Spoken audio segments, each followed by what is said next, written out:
우리 옆에 계신 사랑하는 성도님하고 인사 나눴으면 좋겠습니다. 대강절을 거룩하게 보냅시다.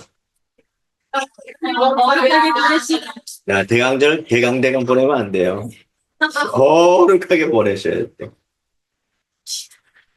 자, 잊어버리진 않겠죠? 대강절. 네, 대강절 기다릴 때 예수님의 강림을 기다리는 그런 시간입니다. 구주 강림 주일이라고 얘기하기도 하고 대강절이라고 얘기하기도 하고 대림절이라고 얘기도 합니다. 그래서 예수님이 탄생하실 그 탄생 소식을 기다리면서 그 목자처럼 또 시므온처럼 또 거룩한 주님의 자녀들처럼 그렇게 거룩하게 기다리는 이 절기예요.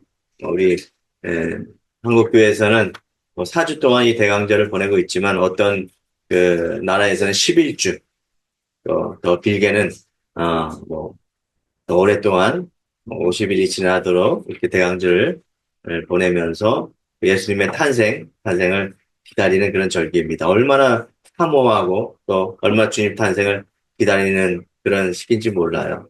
왜 그렇습니까?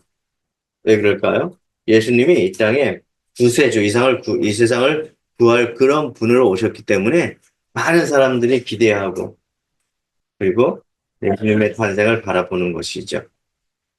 자, 우리 그 위대한 영성가 헨리 나우엔에 대해서 잠깐 여러분들에게 좀 소개하려고 해요. 그 헨리 나우엔 들어보셨죠? 헨리 나우엔. 이 헨리 나우엔은 네덜란드 사람이에요. 근데 헨리 나우엔이 왜 유명하느냐? 이 헨리 나우엔은 위대한 업적을 가지고 있습니다. 수많은 책을 써 내려가기도 하지만 여러 유명한 대학교에서 강의도 했습니다. 특별히 이제 예일 대학교, 또 뭐 여러 유명한 그 석학들이 공부하는 그런 곳에서 교수님으로서 일찍 강의를 여러 했었어요. 심리학을 전공했었는데 이 심리학의 대가라고 얘기할 수가 있습니다. 이 헨리 나우엔이 그 자기의 유망한 그런 교수의 직을 내려놓고 네덜란드의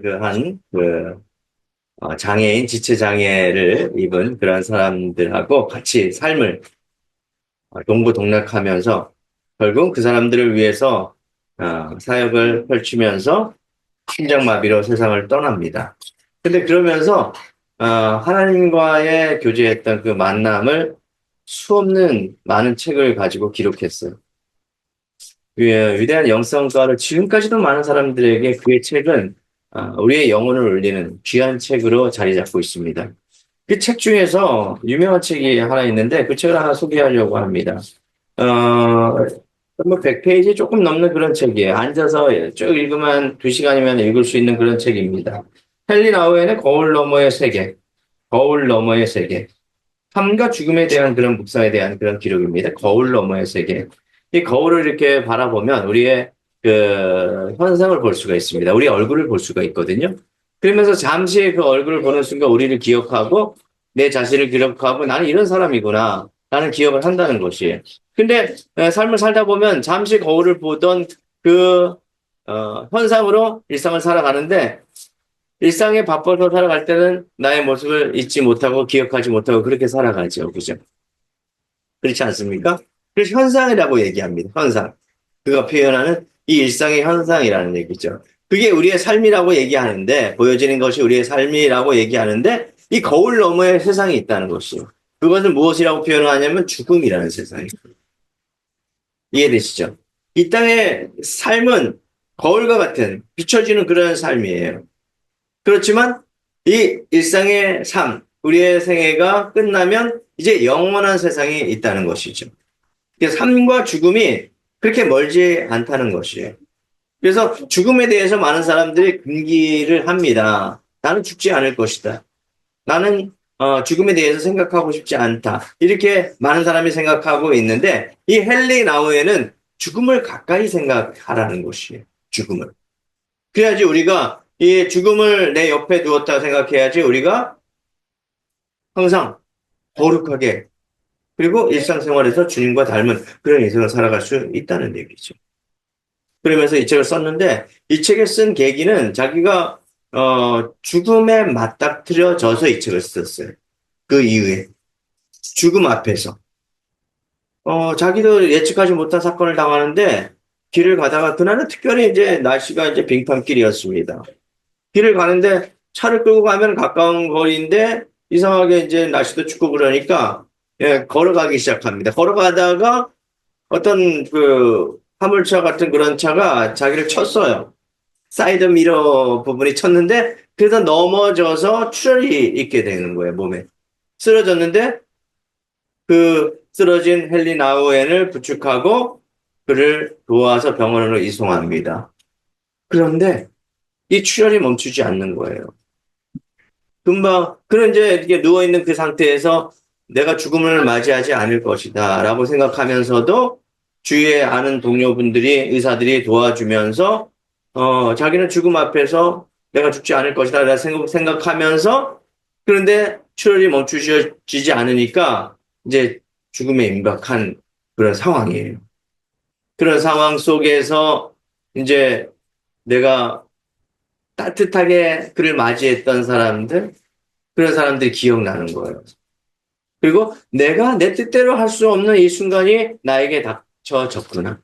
인생에 있어서 내가 할 수 있는 부분도 있지만 내가 쓰러지고 병원에 입원해서 더 이상은 내가 내 몸을 어찌할 수 없는 이런 상황 속에서 이제 주님을 바라보는 것이죠. 그러면서 죽음에 대해서 생각하는 것입니다. 그러면서 그가 회복되어서 이것은 내가 반드시 이건 기록해야 되겠다. 내 인생에서 주님을 만난 이 사건, 반드시 기록해야 되겠다라고 하면서 거울 너머의 세계라는 그런 책을 썼습니다. 뭐 소책자인데 의미 있는 그런 삶을 살게 되는 그런 이 책을 통해서 깨달음을 주는 그런 책이에요. 그래서 죽음에 대해서 거울 너머에 대해서 한번 우리가 생각해 보는 그런 소중한 시기이고 기회가 되는 것 같습니다. 이러면서 우리는 그 어려움 속에서 좌절하지 않고 저 거울 너머의 세계에 주님을 바라보아야 된다는 그런 메시지를 전하고 있습니다. 자, 오늘 말씀은 그런 말씀이에요. 세례 요한이, 이 본붕한 헤롯, 그 헤롯 왕이 있었습니다. 로마에. 그의 동생 빌립의 아내, 헤로디아죠. 그를, 자기 아내로 맞이합니다. 그 모든 악행을 이 세례 요한이 왕에게 책망합니다. 너 그러면 되겠느냐? 어? 동생의 아내를 취하여 왕비로 맞이하면 되겠느냐 하면서 그를 책망합니다. 왕으로서 얼마나 수치스러웠겠습니까? 그래서 헤로디아의 말을 인용해서 그를 옥에 가둡니다. 잔치를 벌이고 이제 그, 그 헤로디아에게 왕이 이 잔칫날 너에게 선물을 주겠다. 이 선물이 무엇이 필요하느냐? 얘기했더니만 어? 누구의? 누구의 목을 달라? 요한의 목을 달라 이야기합니다. 그래서 요한이 옥에 갇히죠. 그죠? 그 잘못한 일 하면은 그 머리가 부딪혀. 예배 잘 들려. 자, 그래서 갇힙니다. 그래서 옥에 갇혔는데 그 옥은 천연 요새예요. 마카이 루스라는 성에 약 1년 동안 감금되어서 이제 그 세월을 보냅니다. 자, 그래서 2절 보면 요한이 옥에서 그리스도께서 하신 일을 듣고 제자를 보내요. 그 사이에 예수님께서 이제 활동하기 시작합니다. 그래서 요한이 옥에서 자기 제자들을 이제 예수님께 보냅니다. 그리고 그리스도께서 하신 일을 듣고 그리고 제자들에게 보고를 받습니다. 그런데 그 제자들 앞에서 예수님께서 나타나서 이제 이렇게 말합니다. 예수께 여짜오되 오실 그이가 당신이오니까 우리가 다른 일을 기다리오리까? 라고 예수님께서 대답합니다. 무엇입니까? 제자들이 당신이 예수님 맞습니까? 그리스도 맞습니까? 당신이 요한이 얘기했던 그 사람 맞습니까? 이렇게 물어보는 거예요. 그러니까 내가 그 사람 맞다. 제자들에게 내가 그 사람 맞다. 구약 시대에 예언했던 그 예수 그리스도가 맞다라고 얘기합니다. 이 요한이 뭐 다른 뭐 요한복음에서 이렇게 얘기하기도 합니다.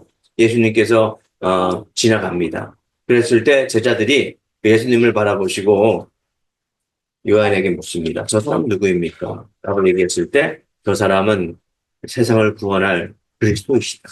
나는 그 사람 앞에서 그 사람 끈을 내어줄 수도 없을 정도로 그렇게 아주 연약한 자이고 아주 작은 자입니다. 라고 고백합니다. 할렐루야? 아멘. 네, 그렇게 고백합니다. 그 정도로 할렐루야! 그 정도로 그 정도로 예수님은 위대하신 분이에요. 이한이 좀 데려가 주세요. 예배를 드릴 수가 없습니다. 자, 이 영상을 좀 삭제해 주세요. 앞부분은. 자, 그렇습니다. 예수님께서는, 어, 이 땅을 구원할 그리스도가 무엇입니까? 구원자라는 얘기예요. 세상 모든 일들을 해결해 주실 수 있는, 뭐, 아이들이 말하는 그런 뭐, 스파이더맨, 뭐, 어벤져스, 뭐, 그런 분이라는 얘기죠. 그런 분이 이 땅에, 우리 인간의 몸을 빌어 이 땅에 오신 것이죠. 왜? 왜 그렇게 오셨어요? 만약에 예수님께서 하나님으로 오셨다면 사람들이 이해하지 못했을 거예요. 사람의 마음을 이해하지 못했을 거예요. 그렇죠? 우리가 미생물을 이해하지 못하였듯이 예수님께서 우리에게 사람의 모습으로 입어서 이 땅에 오신 것이죠. 그래서 성육신이라고 얘기하는 것이에요. 그런 분이에요. 그런 분입니다. 그런 분에게 이제 제자들이 다가간 것이 그렇습니다. 우리가 신앙생활을 하면서 우리의 중심이 흔들릴 때가 있습니다. 이렇게 헨리 나우엔처럼 이렇게 병중에 있을 때, 또 위기를 만났을 때, 그럴 때 우리는 흔들려요. 하나님 살아 계신가? 왜 나에게 이런 고통을 주시지? 그런 생각을 하실 수가 있습니다. 그렇지만 우리는 믿음 안에서 그를 신뢰하고 하나님께서 하실 일을 기대하며 주님을 바라보아야 할 것입니다. 어려움과 고통이 있지만 그 고통을 지난 다음에는 우리에게 흔들리지 않는 그러한 신앙을 갖게 되는 하나님의 귀한 뜻이 있습니다. 성탄의 역사가 무엇입니까? 예수님께서 이 땅에 오신 그러한 역사예요. 모든 문제를 해결하실 그러한 역사입니다. 하지만 예수님께서도 그 과정을 통해서 십자가의 그 고난을 통해서 성육신을 하신 그 분이 십자가의 과정을 통해서 아픈 사람들의 마음을 이해하고 또 그분들의 마음을 같이 공감해 주면서 다시금 이 땅에서 십자가에서 달리신 그 모습 그대로 또 이 땅의 모든 문제를 해결하셨어요. 마귀와 싸워 승리하셨습니다. 그런 고난과 고통이 없었더라면 예수님께서도 우리의 마음과 생각을 이해 못했을 것이고 그리고 그로 말미암아 이 땅을 구원하실 수 있는 그러한 역사적 사건이 되었다는 것이죠. 자, 우리는 이 본문을 통해서 대강절을 기다리면서 이 본문을 통해서 어떤 교훈을 얻어야 할까 함께 은혜를 나누도록 하겠습니다. 첫 번째, 우리는 말씀을 잘 들어야 합니다. 따라해 보시기 바랍니다. 말씀을 잘 들읍시다. 네, 말씀을 잘 들어야 해요. 말씀을 들어도 성경을 보아도요. 내 마음속에 믿음의 눈이 없다면 그 말씀이 들리지 않아요. 그리고 말씀을 들을 때 잘 들어야 합니다. 그냥 듣고 한 귀로 흘러보내는 그런 말씀은 내 마음속에 레마의 말씀으로 꽂히질 않아요. 그렇지만 믿음의 눈을 가지고 그 말씀을 잘 들었을 때는 내 삶이 변화돼요. 그리고 내 인생이 변화됩니다. 그리고 나의 마음속에 있는 여러 가지 문제가 해결되어져요. 레마의 말씀을 듣게 된다면, 믿음의 눈으로 보게 된다면 나의 질병의 문제도 해결할 수 있다는 것이죠. 그래서 잘 들어야 합니다. 어른들은 이렇게 말씀을 잘 듣고 고개를 끄덕끄덕 하시는 것 같은데 이렇게 물어보면은 기억을 못하는 분들이 많아요. 근데 아이들은 장난치고 놀면서도 이렇게 물어보면 그걸 대답한다니까요. 참 아이들은 대단한 것 같아요. 그렇죠. 우리는 중요한 걸 잘 들어야 됩니다. 자, 4절입니다. 예수께서 대답하여 이르시되 너희가 가서 듣고 보는 것을 요한에게 알리되. 자, 무엇이라고 얘기했습니까? 잘 듣고 그리고 요한에게 알려야 합니다. 제자들은 잘 들을 사명을 가지고 있습니다. 그리고 5절, 맹인이 보며 못 걷는 사람이 걸으며 나병 환자가 깨끗함을 받으며 못 듣는 자가 들으며 죽은 자가 살아나며 가난한 자에게 복음이 전파된다 하라. 이것이 누가 한 사역입니까? 예수님께서 하신 사역이에요. 근데 구약 시대에서도 이러한 그 이야기를 했습니다. 이사야 선지자의 입을 빌어서 이사야서 61장 1절입니다. 주 여호와의 영이 내게 내리셨으니 이는 여호와께서 내게 기름을 부으사 가난한 자에게 아름다운 소식을 전하게 하려 하심이라. 나를 보내사 마음이 상한 자를 고치며 포로된 자에게 자유를 갇힌 자에게 노임을 선포하며. 자, 무슨 말씀입니까? 예수님께서 하실 일에 대해서 이사야 선지자를 통해서 기록하고 있습니다. 자, 우리는 구약 시대의 많은 선지자들이 예수님의 탄생에 대해서 이야기했지만 신약 시대에 또 많은 주님을 따르는 제자들은 그 구약 시대에 예언했던 그 말씀을 들어요, 안 들어요? 안 들어요. 듣지 않습니다. 잘 들어야 하는데 듣지 않습니다. 그것이 문제예요. 많은 사람들이 예수님에 대해서 이야기해도 그것을 듣지 않는다는 것이. 좀 전에 어린이 예배가 있었습니다. 어린이 예배가 있었는데 어린이 예배 아이들이 얘기하는 거예요. 친구들이 교회 가는 것은 나쁜 것이다. 교회에서 나쁜 것을 가르칩니까? 그렇지 않아요. 교회에서는 하나님의 말씀을 가르치고 하나님 뜻대로 살아라라고 말씀하시는데 왜 그런 얘기를 할까요? 믿고 싶지 않은 거예요. 그렇게 살고 싶지 않은 거죠. 믿음이 없는 사람들의 대부분을 보면 그렇게 살아내지를 못해요. 그 안에 말씀이 없기 때문에. 나의 중심대로 살아내어지게 됩니다. 지금 현 정치사도 보면 아시겠지만 내 뜻대로 내 생각대로 살아요. 정치하는 많은 사람들도 내 생각대로, 그죠? 나의 어떤 철학대로 그렇게 살아가지 그 안에는 예수님이 없어요. 예수님께서 운행하시는 그 운행이 없는데, 그죠? 그 질서가 제대로 잡히겠습니까? 그래서 우리는 그들을 위해서 기도해야 되는 것이죠. 그래서 선지자, 구약시대의 그 말씀을 잘 들어야 된다는 것이죠. 예수님께서 2절 말씀처럼 여호와의 은혜와 은혜의 해와 우리 하나님의 보복의 날을 선포하며 모든 슬픈 자를 위로하되. 이사야서 자 61장 2절, 예수님께서는 우리에게 은혜의 해를 선포하시고 그리고 공의를 선포하셨습니다. 그렇죠? 예수님의 공의, 하나님의 공의가 정오의 나처럼 그렇게 흘러 내려가야 하는 것이죠. 그 공의는 하나님께서만 하실 수 있는 것이에요. 인간들이 아무리 그렇게 노력한다고 해도 하나님께서 흩트리시면 하루아침에 흩어질 수 있는 것이 그 공의입니다. 그래서 우리는 하나님의 공의를, 하나님의 말씀을 잘 따라가야 하는 것이죠. 잘 들어야 합니다. 그래서 믿음은 들음에서 난다고 얘기하죠. 그래서 잘 들어야지 우리 안에 믿음이 생기고 하나님 뜻대로 살아갈 수 있는 것입니다. 두 번째, 본문이 주는 그런 메시지는 우리에게 실족하지 않는 자가 되어야 한다는 것입니다. 실족하지 않는 자가 됩시다. 네, 실족하지 않는 자가 됩시다. 6절입니다. 누구든지 나로 말미암아 실족하지 아니하는 자는 복이 있도다 하시니라. 나로 말미암아 실족하지 아니하는 자.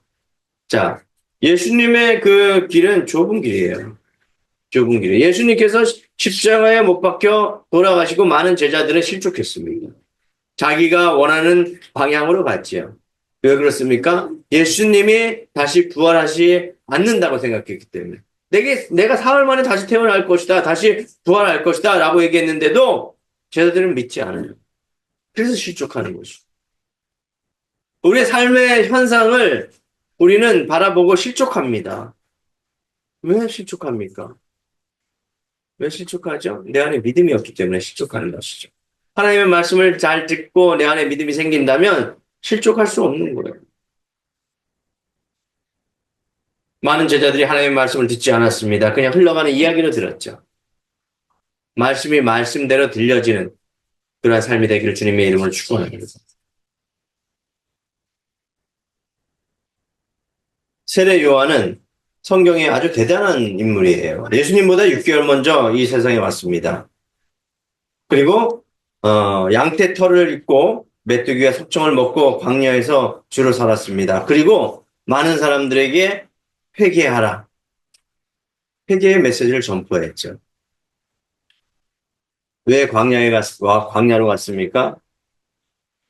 왜 광야로 갔을까요? 궁궐에 가면 많은 사람들에게 더 회개의 메시지를 전파할 수 있지 않을까요?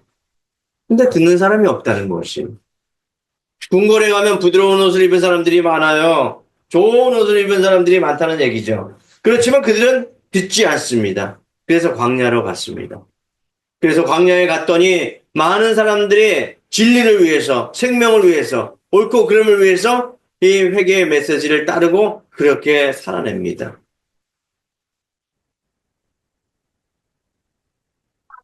우리는 이 세상 살아갈 때에 하나님의 메시지를 잘 듣고 잘 분별해서 실족하지 않는 자가 되어야 해요.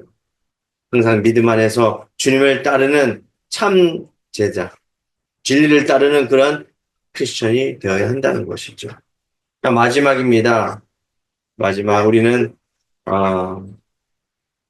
오직 예수 그리스도를 믿어야 합니다. 따라해 보시기 바랍니다. 우리는 오직 예수 그리스도를 믿어야 합니다. 예수 그리스도를 믿어야 합니다. 우린 예수 그리스도.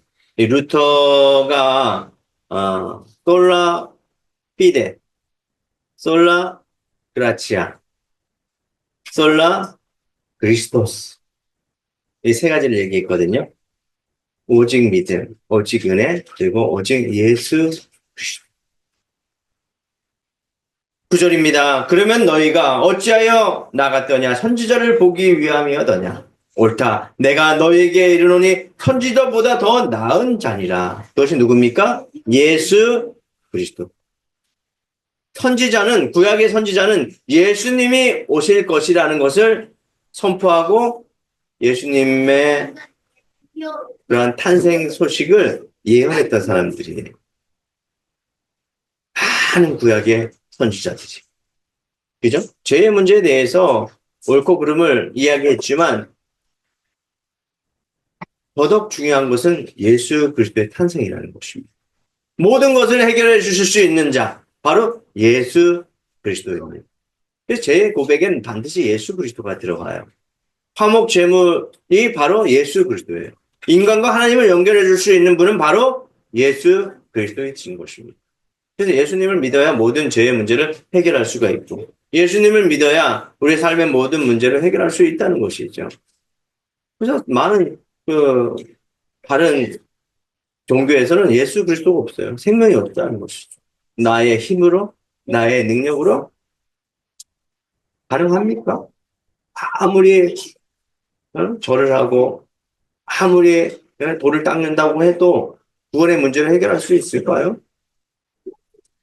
그들은 그 구원의 문제를 인간의 노력으로 행위로 해결하려고 합니다.